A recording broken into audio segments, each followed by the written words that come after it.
Hey guys, RJ here, and after that excellent showing in week 2 of Big Little Lies on HBO, I knew there were some things that we have to talk about. I actually have a theory to kind of throw into this review as well, so without further ado, let's go ahead and get started on our episode 2 review.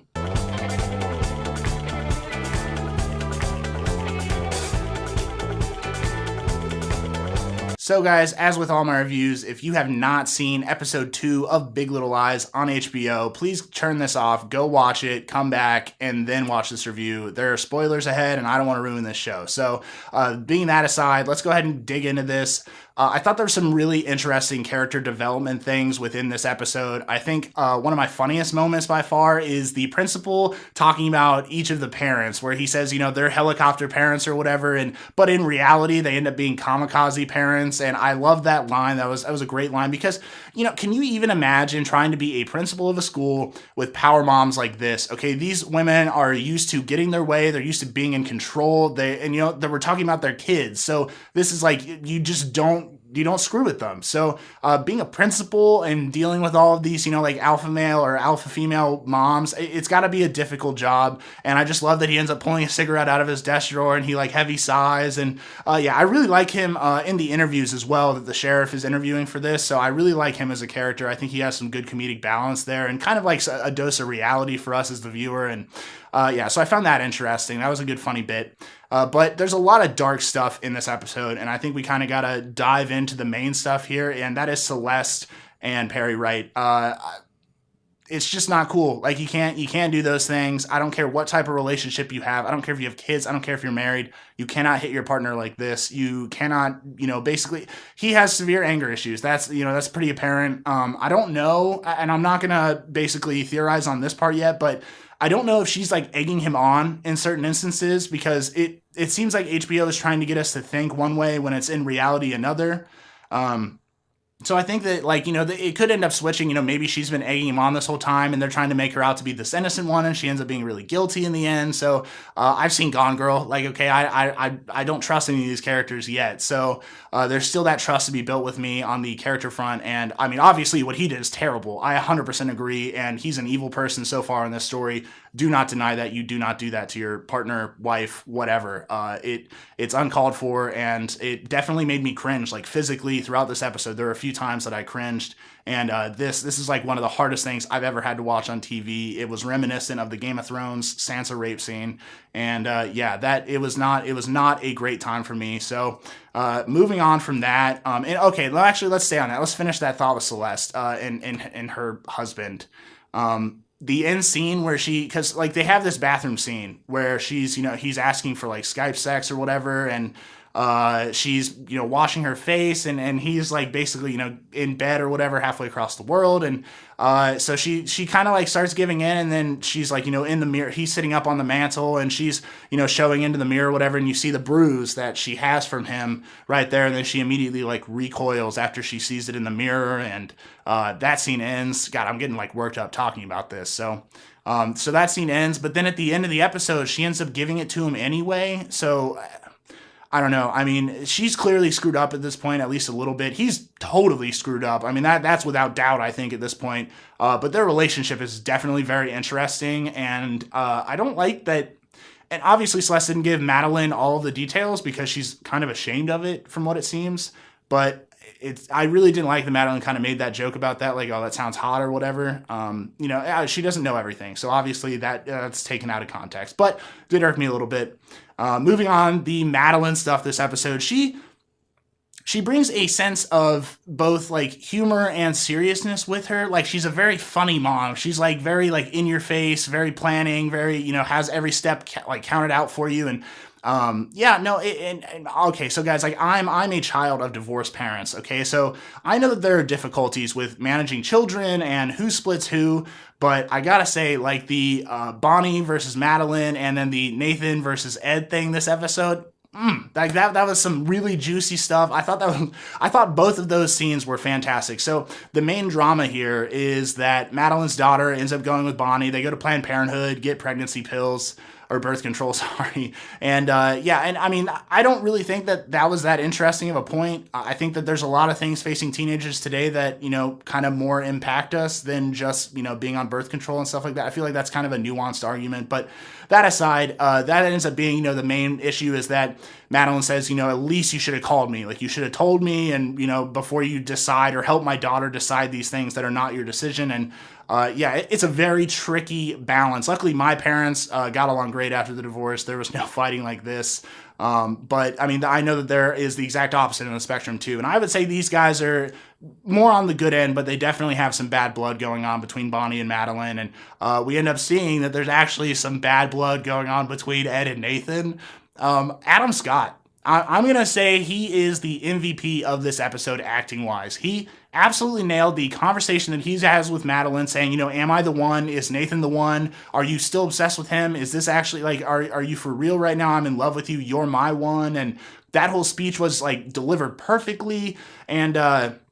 And then you go on and you move on to Nathan, the speech that he gives with Nathan about bullies and how he was bullied as a kid. And it's kind of weird because like Nathan makes fun of him as he rides up because he's got like a mirror on his helmet, which if you've biked before, I mean, like that he says it's standard equipment and stuff, like especially in a crowded area. I totally understand why he was doing that. But point is, Nathan, he's trying to like pick at him a little bit because he makes fun of him being like the stay-at-home dad and, he cooks and cleans as if those are bad things for any husband or wife or whatever.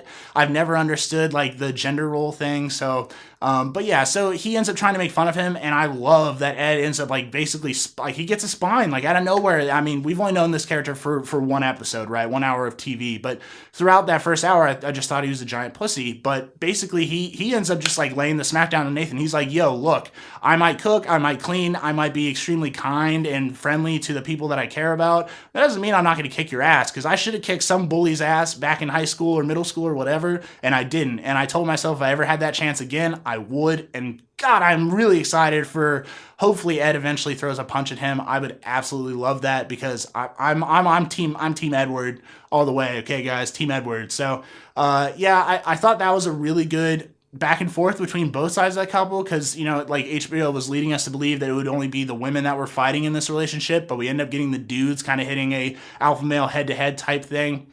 So that was fantastic. And I also want to hit on the child acting. Because that obviously is going to be a pretty big part of the show going forward because there's so much involved with the moms and the kids. And these kids have done amazing. Ziggy, Claire, everyone in the classroom and stuff, the teachers and stuff, even in the background, they're absolutely amazing. They're giving these kids, I know that it's not that many lines and stuff like that, like physically, but there is a big difference between Anakin Skywalker acting in episode 1 of Star Wars and this type of acting where kids are actually putting out real emotions, real faces. So they're doing a great job. The director, I'm sure, helped with this, but they did some great cuts, and the kid acting is actually really good, which makes this show all the better. So moving on from there, here's my theory, okay? Pretty much, I think that it's not a coincidence. So after the big fight between Madeline and Renita Klein over the Annabelle party thing, pretty much we get this scene where Celeste goes home and it's really dark and she's driving home in her car and she comes into the house and the house is kind of dark, and then her husband's roses are waiting there for her and that's still kind of dark because he like beat her like 12 hours previously. And then she ends up, they talk to the nanny for a second. She goes into the bedroom and she's having a normal conversation with her boys, trying to get them to bed and stuff. But we end up finding out that Mr. Hippo, Harry Hippo, I believe, ends up getting his leg missing. And I'm like, hey, that's a little strange, don't you think? And I kind of started thinking about it, and I was like, wait a minute, are these the kids that actually hurt Annabelle? Is one of them actually the problem? And is he getting it from the stuff that he's watching his parents do? Are one of the right boys one of the ones that hurt Annabelle Klein? And did they get that type of imagery, that type of action towards another girl or a human being from their mom and dad? That it kind of like fell into place for me in my mind. I was like, holy crap. I think they're just pushing the Ziggy thing way too hard. They're making him like have weird camera shots and stuff behind like a pillar watching his mom as she cries and stuff. And Yeah, I think they're trying to push that to be way too obvious. And obviously, I have no idea who the person that dies or the person that might have done it yet. We just don't have enough info on that. I mean, you know, we're building up this drama and stuff, but you can't really guess like 50 turns in the future. It's really hard at this point in the show. So this is my theory. I am like 95% sure it was one of the right boys that actually hurt Annabelle. It was not Ziggy Chapman. I just don't think that it was him. He seems like a good-natured kid. I definitely have some questions about Jane. We keep getting this flashback. In this episode, we actually saw her, like, it looked like a shooting range or maybe a empty street or something in the dark. But basically, it looked like Shailene Woodley shot some dude. And then obviously we get flashbacks of the blue dress and the girl that is in the blue dress. Still not really sure what happened with that. I think there's a lot of questions to answer there. And it might end up like kind of giving us an idea if she's one of the ones that's kind of in question as being the murderer. But yeah, there's a lot of questions for these characters in the back. We get a lot of insight. We've already had a lot of insight into Celeste and Madeline, right? And their families. I think it's eventually over the next probably 3 or 4 episodes, we're going to get a lot of backstory for the Chapman family and some of the other supporting cast on the show to kind of add, you know, that like well-rounded feel to it. So I am really looking forward to what they have in the future. And, you know, there's a lot of options that they can go down. And another funny moment that I actually want to hit on is at the beginning when the gay guy, one of the gay couples, one of the dudes was like, would I bang Celeste or Perry? And he says, I'd probably bang either. I can't blame him there. They're both very attractive. Good job for Skarsgård or whatever.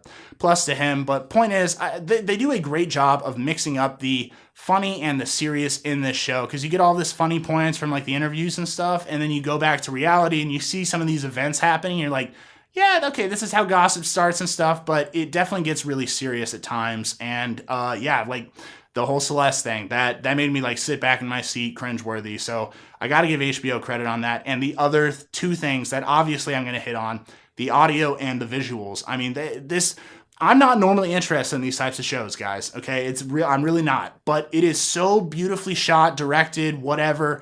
The sound quality is just amazing. The lyrical songs that they're choosing for this show, like in this episode, we have the B-52s, Dance This Mess Around, and we had the Talking Heads, Take Me to the River.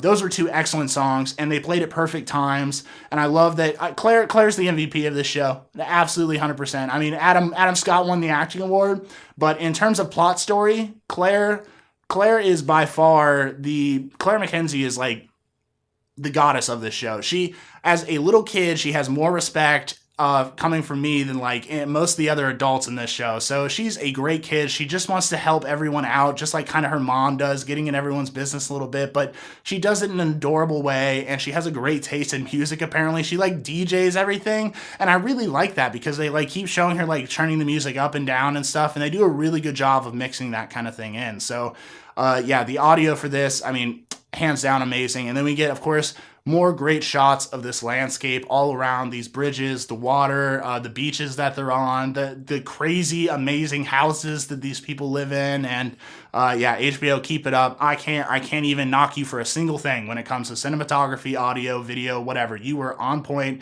and yeah, just keep it up from here.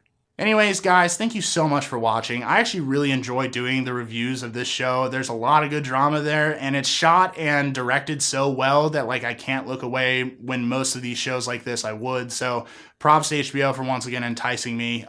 If you found this review interesting, like this video, subscribe to our channel here on YouTube. If you hated it, dislike this video, still subscribe to us to hate us even more, I suppose. Comment down below. What are your theories? Do you think I'm spot on with the 2 right boys being the ones that actually hurt Annabelle Klein? If not, tell me I'm crazy. Maybe I'm just totally off base here, but let me know your thoughts down below, and also start talking to us on social media. All of those links are down in the video description. And until next time, guys, we'll see you soon.